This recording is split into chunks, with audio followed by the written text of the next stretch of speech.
आज हम लोग देखेंगे संविधान से इम्पोर्टेंट कुछ ऑनलाइनर हैं। चलिए शुरुआत करते हैं। देखते हैं पहला क्वेश्चन। स्थानीय निकाय चुनाव में मतदान अनिवार्य करने वाला देश का प्रथम राज्य है। स्थानीय निकाय चुनाव में मतदान अनिवार्य करने वाला देश का प्रथम राज्य गुजरात। किस अधिनियम के तहत केंद्रीय सूचना आयोग का गठन किया गया है? आरटीआई एक्ट 2005 के तहत। भारत में ईस्ट इंडिया कंपनी की स्थापना किस चार्टर एक्ट के तहत किया गया है? भारत में ईस्ट इंडिया कंपनी की स्थापना किस चार्टर एक्ट के तहत किया गया है? तो 1600 ईस्वी के चार्टर एक्ट के तहत।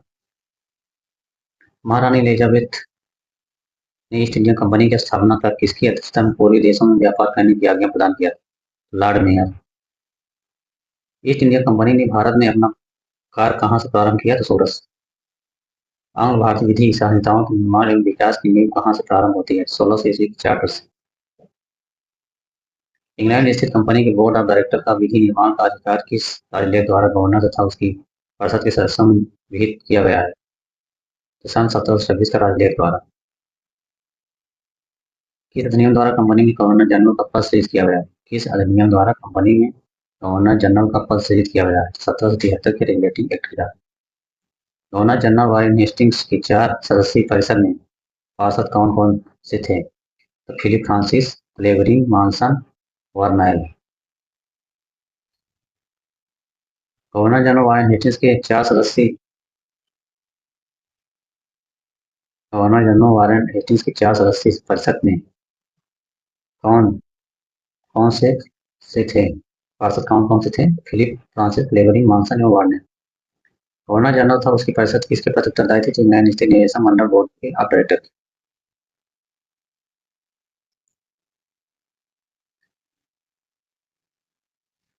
ईस्ट इंडिया कंपनी की प्रबंधन शक्ति किसमें नहीं थी? गवर्नर जनरल एवं उसकी परिषद में।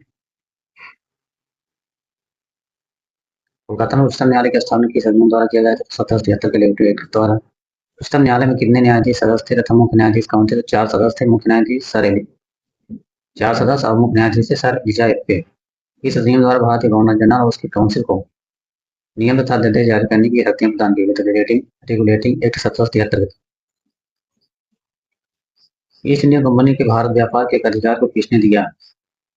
ईस्ट इंडिया कंपनी के भारत व्यापार के अधिकार को किसने दिया? तो रेगुलेटिंग एक्ट 1773। बंगाल का प्रथम गवर्नर जनरल कौन था? Warren Hastings. रेगुलेटिंग एक्ट 1773 के तहत कोलकाता में उच्चतम न्यायालय की स्थापना कब की गई? 1784 में। ईस्ट इंडिया कंपनी पर संसदीय नियंत्रण प्रथम प्रयास किस अधिनियम द्वारा किया गया? रेगुलेटिंग एक्ट 1773 द्वारा। 1765 ईस्वी को एंग्लो इंडियन इतिहास का एक प्रवर्तक काल किसने कहा? तो एडवर्ड।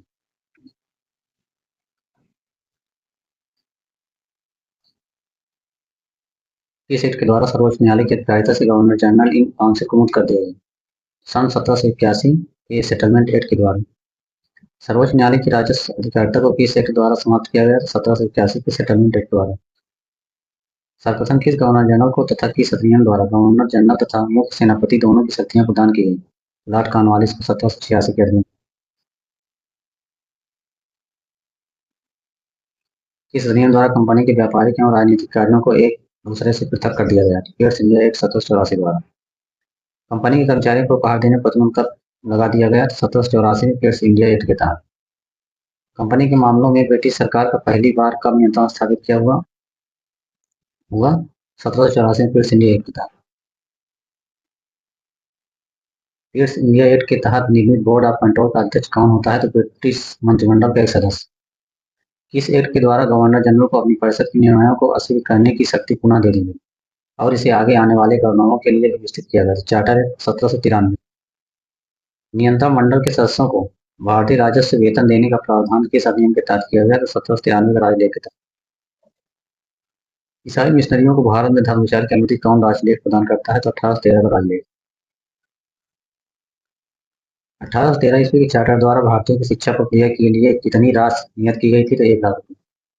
1813 के चार्टर द्वारा भारतीयों की शिक्षा प्रक्रिया के लिए कितनी राशि नियत की गई थी? तो 1,00,000 रुपये।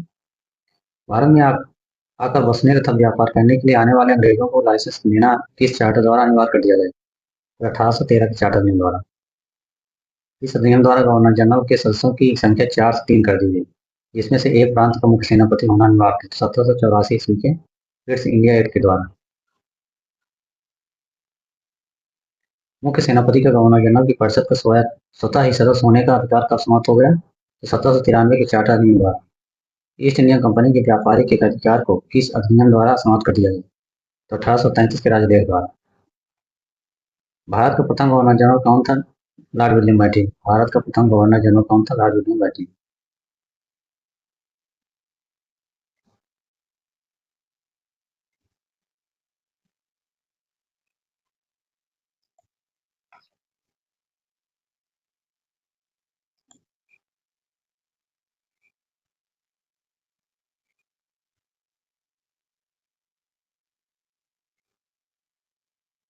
किस अधिनियम द्वारा गवर्नर जनरल की परिषद में ब्रिटिश सदस्य की नियुक्ति का प्रावधान किया गया? तो 1833 का राजलेख। अंग्रेजों को किस अधिनियम के तहत बिना लाइसेंस भारत आने जाने बसने तथा व्यापार करने की स्वतंत्रता प्रदान की गई? तो 1833 के अधिनियम के तहत। सर्वप्रथम भारत में शासन के केंद्रीकरण का प्रयास किस अधिनियम में दिखाई देता है? तो 1833 के राजलेख में।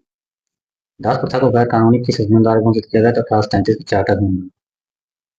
1853 का राजलेख भारतीय शासन ब्रिटिशकालीन के इतिहास में अंतिम चार्टर राजलेख। 1853 का राजलेख भारतीय शासन ब्रिटिशकालीन इतिहास में अंतिम राजलेख था। स्वतंत्रता के बाद भारत में पहले विधि आयोग का गठन 1955 में हुआ और इसका अध्यक्ष एमसी सीतलवाल को बनाया गया, जो भारत के प्रथम महानवादी थे। लॉर्ड मैकाले के स्थान प्रथम विधि आयोग का गठन किस अधिनियम के तहत किया गया? तो 1833 के। सती प्रथा का अंत किस गवर्नर जनरल के द्वारा किया गया? तो विलियम बेंटिंक द्वारा शारदा एक्ट के माध्यम से।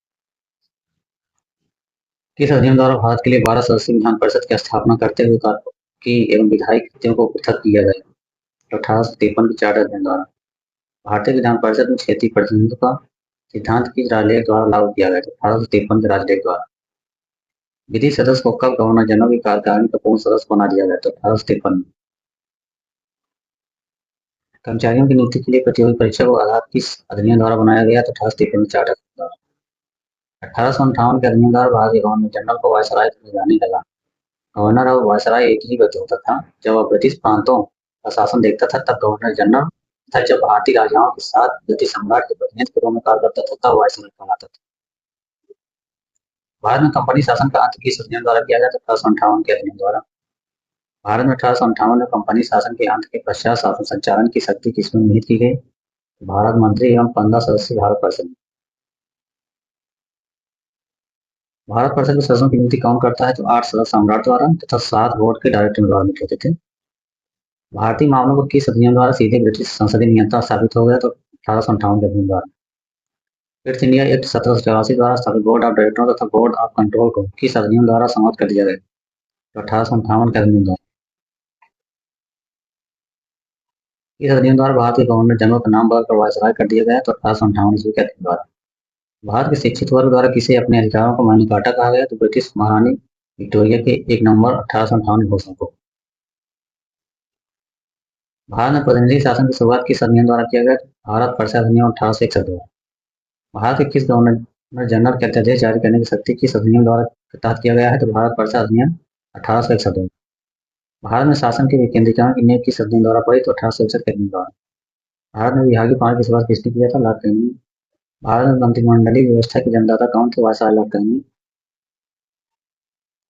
भारत में आंशिक रूप से सर्वोत्तम समुद्री व्यवस्था का आरंभ किस अधिनियम में दृष्टिगत हुआ? भारत परिषद अधिनियम 1892 में। किस अधिनियम द्वारा वार्षिक बजट पर बहस का अधिकार भारतीय सदस्यों को मिला? तो भारतीय परिषद अधिनियम 1892। भारत में प्रतिनिधि सरकार की नींव किस अधिनियम द्वारा पड़ी? तो भारतीय परिषद अधिनियम 1892 था। पहली बार मुस्लिम समुदाय के लिए प्रथम प्रतिनिधित्व का उपबंध कब किया गया? माला मिंटो सुधार अधिनियम 1909 ईस्वी द्वारा। माला मिंटो अधिनियम 1909 किसकी रिपोर्ट पारित किया गया था? तो सार पुरंदर समिति। फूट डालो राष्ट्रपति नीति का पोषक अधिनियम था।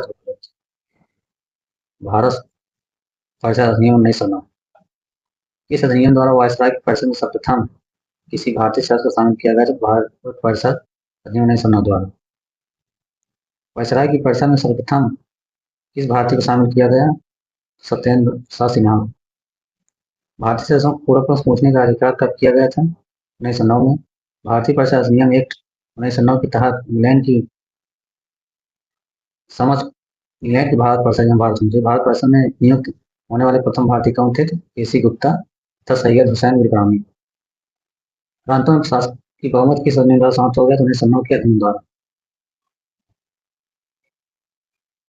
अब आगे देखते हैं इस वीडियो में।